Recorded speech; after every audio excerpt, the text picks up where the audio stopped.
हुई इंडस्ट्री में, क्या नए आर्टिस्ट, नए एक्टर्स, स्पेशली लड़कियों के लिए अब काम करना, फील्ड में आना, स्टैब्लिश करना, हैज़ इट बिकम ईजियर और the situation is the same, has become more challenging? I think so. I think it has become easier. Like now, content creators are also being approached. Now, people, they, I mean, people would check TikTok accounts और फिर उनको भी approach करते हैं. तो अब ये सिर्फ ये नहीं कि आपने ऑडिशन देना है और आपका ऑडिशन देख के आपको पहले होता था.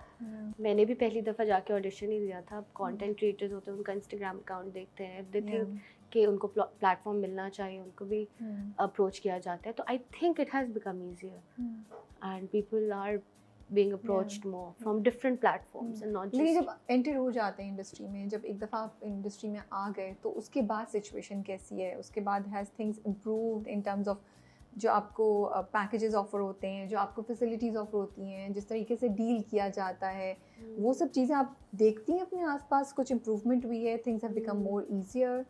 Now people have proper teams working for them. Okay. तो I mean आपको पता लग ही जाता है eventually कि if you're being wronged. पहले it was, I mean when I entered तो फिर तो my father didn't know anything about it. मुझे भी नहीं पता था, तो मैं तो मान लेती थी, पर कहीं और से कुछ पता लग जाता था. तो now people have a team working for them, तो सारी working उन्हें खुद नहीं करनी पड़ती. And they do get to know about things otherwise. तो मुझे लगता है it has become easier and I am glad कि ये हो रहा है. पहले थोड़ा सा इशू होता था, लेकिन मुझसे भी पहले जो लोग जिन लोगों ने स्टार्ट किया था, आई थिंक उनको तो बहुत ही होता था. You were somewhere जब मिडिल टाइम था, जब चीज़ें चेंज हो रही थी. I was in the middle somewhere, but now I think it has become easier. ऐसे जब आप कोई चीज़ नई स्टार्ट करते हैं ना, तो आप एक डिफरेंट मोड में होते हैं, थोड़े से नाइव होते हैं, यू नो. फिर as the time passes by आप में मैच्योरिटी आ जाती है, आप उस चीज़ को ज़्यादा कॉन्फिडेंस से, ज़्यादा कंफर्टेबली परफॉर्म भी कर रहे होते हैं, एग्जीक्यूट भी कर रहे होते हैं, या ओन अप भी कर रहे होते हैं. तो अब आप अपना जर्नी देखती हैं from the time that you started to this day. क्या चेंज आपको नज़र आता है फ्रॉम द नवाल जिसने पहला ड्रामा किया या पहला ऑडिशन दिया था, टू द नवाल जो यहाँ बैठी हुई है? आपका जर्नी में मैच्योरिटी का जो पूरा, मैच्योरिटी तो मैं नहीं बोलूँगी, जो पूरा जर्नी था उसको कैसे देखती हैं? क्या चेंजेस आपको अपने अंदर नज़र आते हैं? And has it been easy? It did take some time for me to realize कि you know how things operate. पहले तो मैं हर चीज़ मेरे लिए had to be something very serious. अब मुझे पता है कि you know I can easily say no to something that I don't want to do. पहले मैं कर लेती थी. Okay, pressure होता था. हाँ, pressure भी, और relevant रहना था ना. अब I think people know me.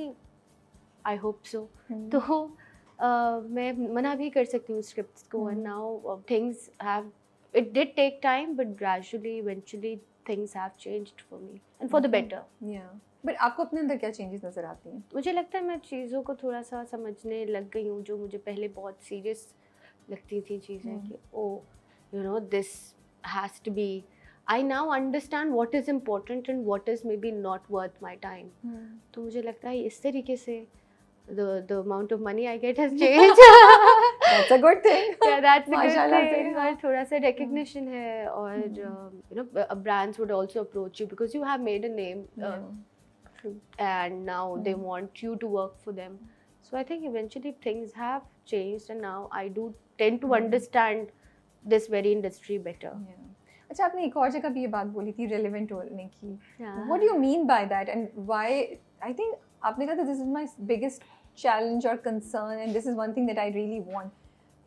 इसका क्या मतलब है ये जो आप कहती हैं कि मैं relevant रहना चाहती हूँ, और किस तरीके से आप समझती हैं कि आप relevant रह सकती हैं, and why is it important in your view? I think in especially this work, it is important कि आपने मेहनत की है और आपकी मेहनत का किसी को पता नहीं चला, या कोई ऐसा प्रोजेक्ट कर लिया जो किसी ने ना देखा और आपने उसको टाइम दिया हो बहुत ज़्यादा, या आप मतलब आप अगर काम कर रहे हैं तो आप relevant रहे in the sense that people know you.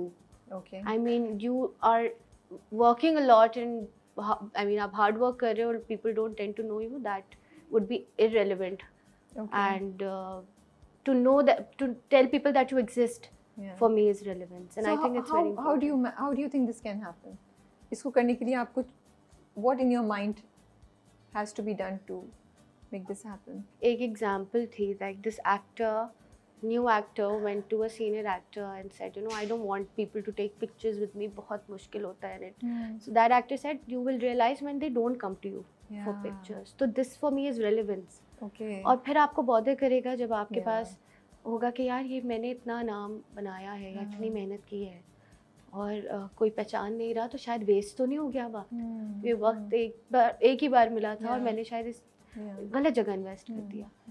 So I think relevance for me is this, that you are working and investing your time और ठीक जगह इन्वेस्ट किया तो लोग आपको जानते हैं. लाइक अगर मैं कोई कॉर्पोरेट जॉब कर रही होती तो शायद मैं ये बोलती कि मेरी ये फर्म है, इसके लोग मुझे जानते हैं. लेकिन ये काम ऐसा है जिसमें आपका रेलेवेंस बहुत ज़रूरी है, लोगों को पता चले ओ दिस पर्सन एग्जिस्ट्स. और आपके टैलेंट की गवाही भी तो फिर वहीं से आएगी जब लोग आपको रिकग्नाइज करके आपको अप्रिशिएट करेंगे. अपॉर्चुनिटीज भी वहीं से और खुलेंगी. नाउ व्हेन यू से इट लाइक वो चीज़ें ना मेरे जहन में क्लियर हो रही हैं. जैसे आपने भी बोला कि गुलजेब का कैरेक्टर शायद रेलेवेंट नहीं होता अगर जैसे आपने मुझे कहा कि आपने किया तो मैंने शायद गौर से देखा तो मुझे अच्छा लगा. बिल्कुल कि maybe because of me that character is making sense to people. So this is I think relevance. मतलब मे बी गुलजेब को वैसे थोड़ा टाइम लगता अगर से कोई और परफॉर्म कर रहा होता. I am not saying the character itself is not strong but yes because you were doing it तो it did bring an extra bonus to the whole situation. तो वो फेमिलियरिटी एंड आपको पता हो कि ये बंदा अच्छा काम कर रहा होता तो आप already you are looking forward to seeing that performance from that actor. तो ये चीज़ें होती हैं. मैं आपसे ये नहीं पूछूंगी कि आप शादी कब कर रही हैं लेकिन मैं आपसे ये जानना चाहती हूँ कि ये जो हर वक्त का प्रेशर और ये डिमांड, ये क्वेश्चन होता होगा आपके आसपास कि कब करो, how do you deal with it and how much does it bug you? या अब इम्यून हो गई हैं, अब ऑटोमेटेड क्वेश्चंस के आंसर्स हो गए जो आप देती जाती हैं? अब तो मैं इस तरीके से आंसर नहीं करती. कर देती हूँ लेकिन मैं वही बता देती हूँ कि अभी मैंने सोचा नहीं है. और पहले कोर्स बहुत दफ़ा पूछा जाता है लेकिन I think I just tend to give them the same answer every time. आप जितनी दफ़ा पूछेंगे अनटिल अनलेस मेरी सिचुएशन लाइफ की थोड़ी चेंज होती है तो मेरा शायद जवाब बदले. लेकिन जब तक but not just on screen, of screen भी आसपास के आपके लोग यही होता होगा ना, फैमिली में भी या रिलेटिव्स में भी या जो भी मिलता होगा वो क्वेश्चन करते होंगे. और नो मैं बस बोलती हूँ बिकॉज़ यूजुअली लड़कियों के साथ होता है ये हाँ होता है. लेकिन I just say that there is time for me to think about that. फिर बात खत्म हो जाती है. But does it bother you और do you think about it कि हाँ कैसे हमारे यहाँ आप कितने भी कामयाब हो जाएं फिर इवेंचुअली वो जो कामयाबी की एक सीढ़ी लास्ट स्टेप हाँ या स्टैम्प तभी होगी जब शादी हो जाएगी. Do you think about this being a woman कि हमारे यहाँ लड़कियों के लिए शादी को डिफाइन कर दिया जाता है as a must do thing for success, I think now things are changing and times are changing. Yes, और मेरी अल्हम्दुलिल्लाह मेरी फैमिली ऐसे नहीं सोचती कि आखिरी स्टेप आपका शादी है और आप अचीवमेंट आपकी तब भी नज़र आएगी जब आपकी शादी होगी. My family and my parents tend to think from the wider perspective. I mean right now और बहुत सारे लोग अब ऐसा सोच रहे हैं कि आप के लिए अब भी जो है एक लड़की के लिए या for somebody it's not getting married like being the last step towards achieving something. It's you being financially independent. True. अब ऐसे लोग सोच रहे हैं. I'm glad कि things are changing like that. पहले तो ये होता था कि शादी है लेकिन अब it's the money that you earn or the work that you do that's making no I see a big change. मुझे लगता है लड़कियों में बहुत क्लैरिटी आ गई है. they now say कि नहीं हमें financially stable होना है. parents are also understanding parents are also understanding and girls are making sure कि they fight for their rights. they say कि नहीं हमें education complete करनी है, हमें job करनी है, फिर हम ज़िंदगी में ट्रैवल करना चाहते हैं, हम ये करना चाहते हैं, फिर हम शादी करेंगे. मतलब मुझे बहुत खुशी होती है जब मैं ट्रैवल करती हूँ. I know that I am traveling and I am bearing my own expenses. A lot of people don't get to like have these privileges in their lives. सही बात है. तो मेरे लिए प्राइड ये है. मुझे लगता है आखिरी स्टेप मेरा है कि मैंने शादी करनी है. Of course करनी है, कभी ना कभी करनी है, but when you find the right guy, when you feel like it, तो फिर वो भी हो जाएगा. But ये चेंज थोड़ा सा मुझे लगता है आना शुरू हो गया है जहाँ हम डिफाइन करते थे कि शादी इस सर्टेन एज तक हो जानी चाहिए. अब थोड़ा सा लड़कियां भी उस प्रेशर को कम ले रही हैं, मुझे ऐसा लगता है. वो भी I think now people are also answerable. अपने खुद लोगों को जवाब दे देते हैं कि now you know this is what I want to do and eventually of course I will gate